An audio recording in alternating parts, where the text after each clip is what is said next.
Saludos amigos, bienvenidos. Esto es Iglesia Online. Ya saben que aquí hay cuatro sacerdotes que platicamos sobre la vida de la Iglesia y también sobre los acontecimientos diarios. Con nosotros está el padre Daniel Portillo, el padre Patricio Lynch, el padre Javier Monroy y les habla el padre Javier Acero. Bienvenidos. Gracias, Saludos a Javier. todos. Buenas. Saludos, ¿cómo están? Bueno, pues muy bien, estamos hoy además con un invitado especial, el padre Pablo Saboya. Él es profesor de teología dogmática y también de fundamental en la diócesis de San Martín, es argentino. Bienvenido, padre Pablo. Hola, ¿qué tal? Muy buenas tardes a todos. Gracias por la invitación. Estás además dando clases también, hemos dicho, en la UCA en Buenos Aires, ahí por Puerto Madero, ¿no? Así es, soy profesor en la Facultad de Teología de la UCA, enseño eclesiología junto a otros dos profesores y cada tanto doy alguna mano, alguna suplencia en teología fundamental, que son los dos ámbitos de la teología donde me muevo. Es egresado de la Universidad Gregoriana ya en Roma, así que Patricio, aquí hay mucho egresado de la Universidad Gregoriana. Nos quieren humillar, Acero, pero no importa. Nosotros somos humildes egresados de universidades de Latinoamérica. Exactamente. Bueno, pues vamos al grano porque vamos a hablar con el padre Pablo del cristianismo en el siglo XXI. Yo sí quisiera empezar este diálogo contigo remarcando esa necesidad de espiritualidad en la sociedad ante pues, las guerras y todas las circunstancias, ante esta reforma que incluso hay dentro de la Iglesia. ¿Cómo un profesor de teología dogmática percibe esta necesidad de espiritualidad, no solo en las aulas, sino también en la parroquia donde sirves? Diría en la parroquia y en muchos otros lugares también. Yo noto que la religión, vamos a hablar primero de la religión en sentido amplio, no estrictamente del cristianismo. Creo que la religión o lo religioso está muy presente en nuestra sociedad. Contrariamente a lo que por ahí se esperaba en la edad moderna, de que Dios y la religión iban a desaparecer o se iban a superar como si fuese un estado de adolescencia de la humanidad, creo que lo religioso no solo no desapareció, sino que volvió con mucha fuerza. Lo que pasa es que volvió de una forma en la que nosotros no estamos acostumbrados o no nos esperábamos, que es lo siguiente: el fenómeno religioso hoy está fuertemente desinstitucionalizado. Esto hace que podamos encontrarnos con situaciones donde hay mucha sed de lo espiritual, mucha sed de lo religioso, mucha sed de Dios, pero no hay tanto una búsqueda en las instituciones religiosas. Es decir, crece, por un lado, la búsqueda religiosa y por otro lado, baja el nivel de participación de las estructuras religiosas, en este caso, en nuestro caso, de las estructuras eclesiásticas o en nuestras liturgias. Es decir, creo que acá hay un fenómeno interesante donde la búsqueda religiosa no está tan ligada a la institución que la propone. Entonces, por ejemplo, no sé, en la última encuesta de adscripciones religiosas, se llama así, que hizo el CONICET, que es un organismo oficial de acá de Argentina, hicieron una encuesta sobre la pertenencia religiosa. Y en la encuesta aparece un alto porcentaje de personas que se consideran católicas. Ante la pregunta, ¿usted de qué religión se siente parte? Creo que es el 72% dicen somos católicos.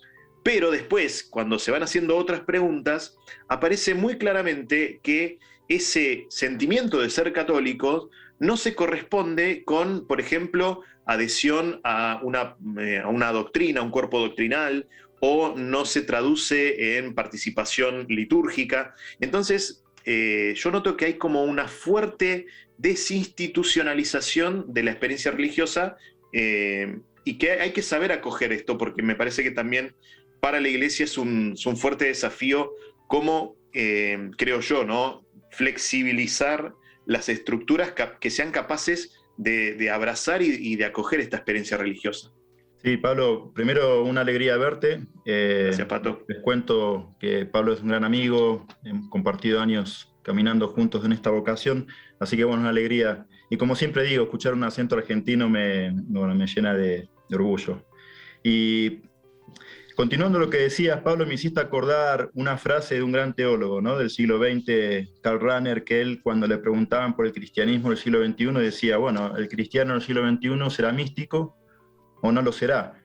Entonces, en ese sentido, y también en este diagnóstico que nos estás compartiendo, yo diría de no tomarlo esto de que la gente no quiera participar del culto o no quiera adherir a la doctrina como una cosa negativa, sino más bien diría como también una oportunidad, porque sí sabemos que hoy en día el hombre contemporáneo tiene una sed de lo trascendente, hay una vuelta a lo trascendente, que lo busca en diversidad de lugares y opciones, ¿no?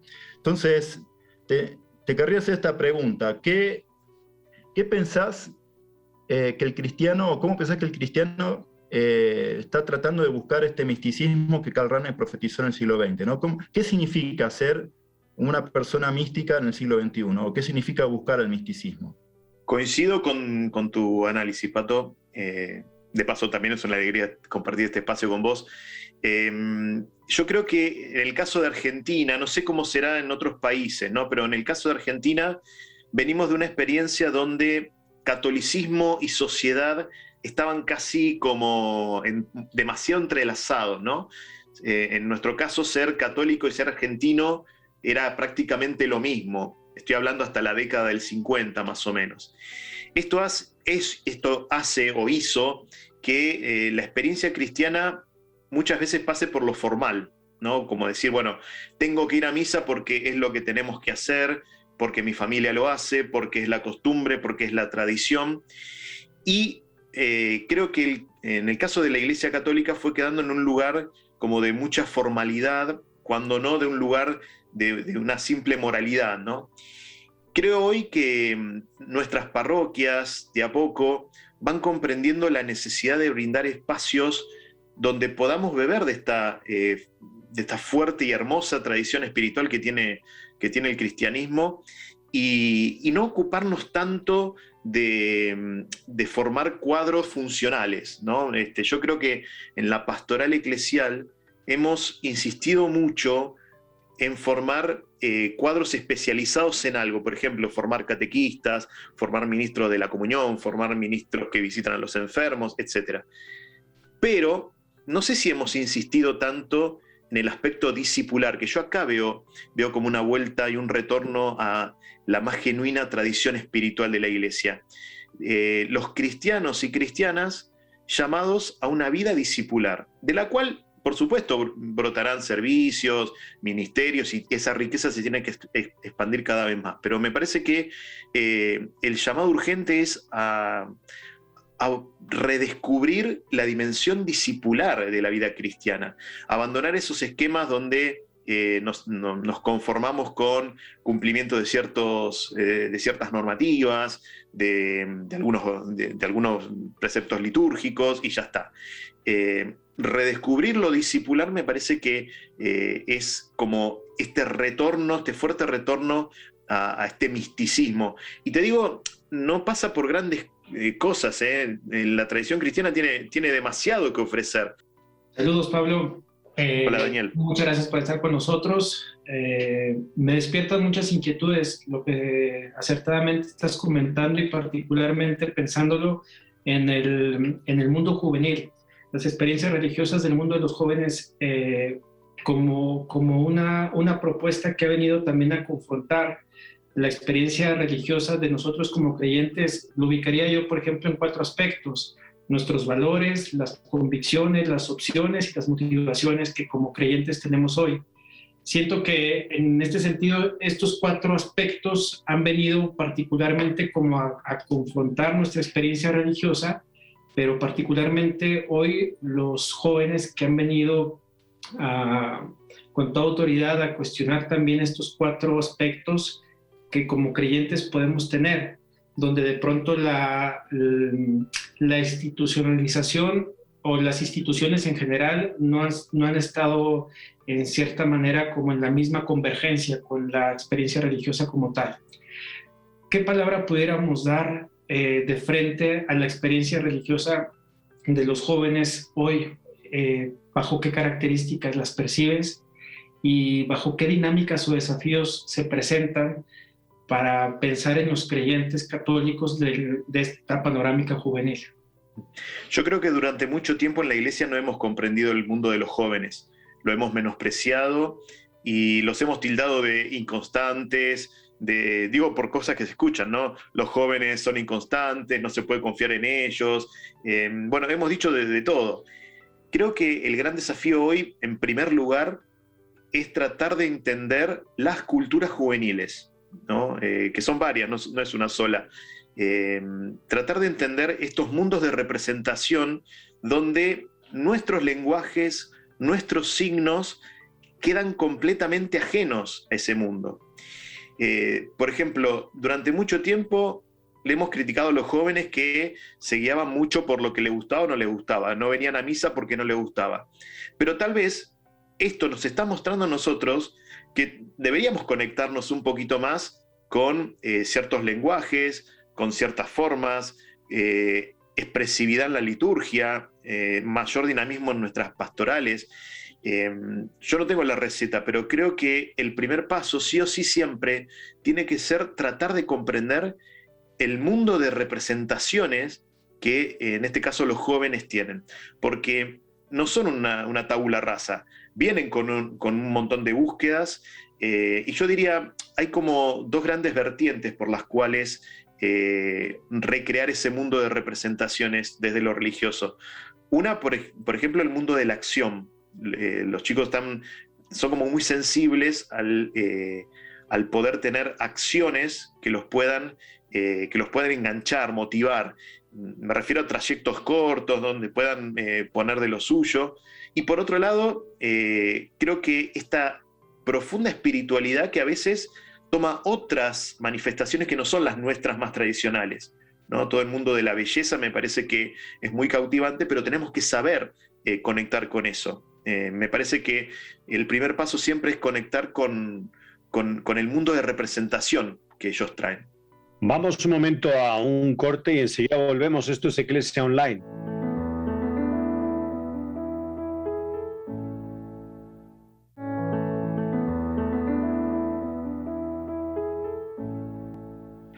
Pues aquí regresamos nuevamente, esto es Eclesia Online, con nosotros están 4 sacerdotes, está también como invitado el padre Pablo Saboya, él es profesor en la Universidad Católica de Buenos Aires y también en San Martín, la diócesis de San Martín. Estamos hablando del cristianismo del siglo XXI y pues por ahí quiere preguntar algo el padre Javier Monroy, así que ahí le dejamos. Saludos, Pablo, ¿cómo estás? Es un gusto tenerte aquí entre nosotros. De lo que has venido hablando, ¿no? En la primera parte del programa me surge un tema que al menos para mí es de un gusto especial y me encanta, que es el tema del ecumenismo. Hablamos del cristianismo en el siglo XXI, llevamos ya mucho recorrido del tema de la unión de las iglesias, de saber querernos y de saber abrazarnos las distintas maneras de vivir la fe en Jesús, ¿no? Al menos para mí personalmente siempre ha sido un tema muy, muy de corazón, ¿no? El poder compartir o ver el amor que se tiene a Jesucristo, al Evangelio, a la palabra de Dios en otras confesiones cristianas, no católicas, digamos, ¿no? No sé, me gustaría tú, desde la teología dogmática, desde todo tu conocimiento, ¿cómo ves este tema? ¿Cómo camina? ¿Cómo está hoy en día en el siglo XXI? Porque sí que el siglo XX ha tenido un proceso muy largo y los papas han participado mucho y la Conferencia de Unión de las Iglesias pues lleva un camino recorrido y muchas confesiones han hecho documentos conjuntos, etcétera, ¿no? No sé, ¿qué nos puedes decir? ¿Cómo lo ves tú? ¿Cómo lo sientes tú? ¿Cómo caminamos en este tema? Hablo entonces desde la teología y desde la experiencia también, porque justamente acá en el barrio donde estoy, que se llama Villa Ballester, en el partido de San Martín, en Buenos Aires, hay mucha inmigración alemana, por lo cual hay presencia de varias iglesias históricas, luteranas, bautistas, luteranas de varias denominaciones, y también iglesias pentecostales, hay una iglesia ortodoxa rusa, o sea que tenemos una variedad bastante linda y toda esta variedad en el radio parroquial, así que hablo también de este contacto uno a uno, ¿no? con cada iglesia. Creo que a ver, a nivel existencial, yo creo que lo primero es perdernos la desconfianza. A veces hay como distancias que nosotros mismos ponemos por el desconocimiento, por el miedo, porque nunca se nos ocurrió. Y realmente hay un mundo muy, muy lindo para descubrir en el diálogo ecuménico. Creo que la teología nos abrió mucho camino, pero no solamente quedarnos en el diálogo a nivel teológico. Desde el Concilio Vaticano II para acá, el ecumenismo, como dijo Juan Pablo II, es un camino irreversible de toda la Iglesia. Toda la Iglesia, estamos llamados, la Iglesia Católica Romana, estamos llamados a este diálogo y a este encuentro con los otros cristianos y cristianas. Yo creo que se ha avanzado mucho a nivel de diálogo ecuménico teológico, digamos, hay producción de documentos.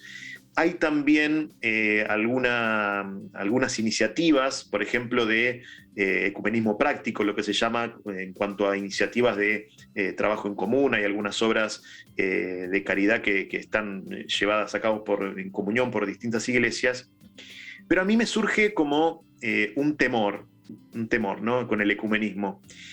Mi temor es que quede solamente como un diálogo a nivel de los dirigentes, ¿sí? Sea de las comisiones de diálogo teológicos, de los pastores, y que no sea tanto un camino de las comunidades. A mí me parece que la riqueza del ecumenismo, caminar hacia esta diversidad reconciliada, tiene que ser un camino de toda la Iglesia, no solamente de los dirigentes, porque me parece que hay que redescubrir, desde nuestra perspectiva teológica católica romana, el sentido de la catolicidad como profundidad, no solamente geográfica, sino abrazar las diferencias, y que esto también puede tener como repercusiones a nivel ecuménico muy fuertes, pero yo creo que hace falta mayor sensibilización de las comunidades.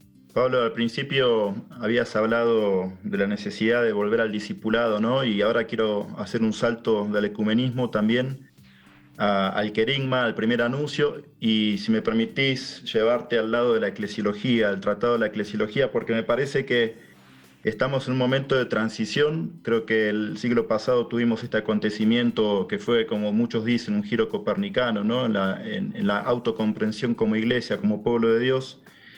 Y me parece que se juegan distintas imágenes, ¿no? Y hay como diversidad de grupos en la iglesia, algunos que tienden para un lado y otros para el otro, ¿no? Hay resistencias a los cambios, pero yo pensaba que a veces algunos quieren tender a la uniformidad, cuando nosotros estamos llamados a hacer comunión en la diversidad, o de una experiencia eclesial que es más excluyente y exclusiva, y como recién decías, estamos llamados a hacer un salto y un paso a abrazar lo que significa ser católicos, ¿no? No en un sentido geográfico, sino en un sentido universal, incluyente.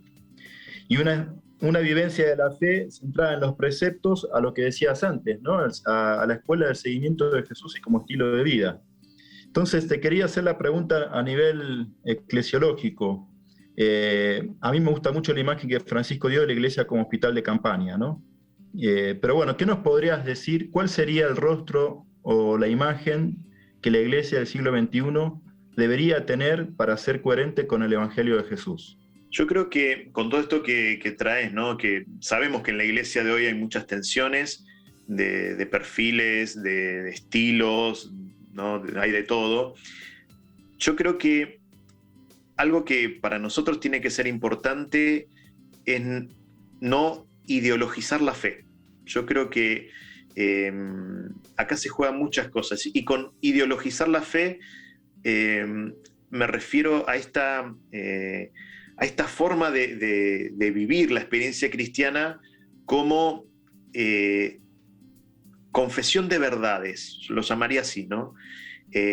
Más que la experiencia de seguimiento de alguien, que es el resucitado, y entrar a Dios por la experiencia de Jesús, me parece que el gran peligro de la iglesia es convertir esa experiencia vital de Jesús solo en verdades que hay que comunicar y muchas veces defender. Yo noto que cuando empieza a aparecer este lenguaje de defender, de ataques, ¿no?, a mí ya me empieza a oler raro, ¿sí?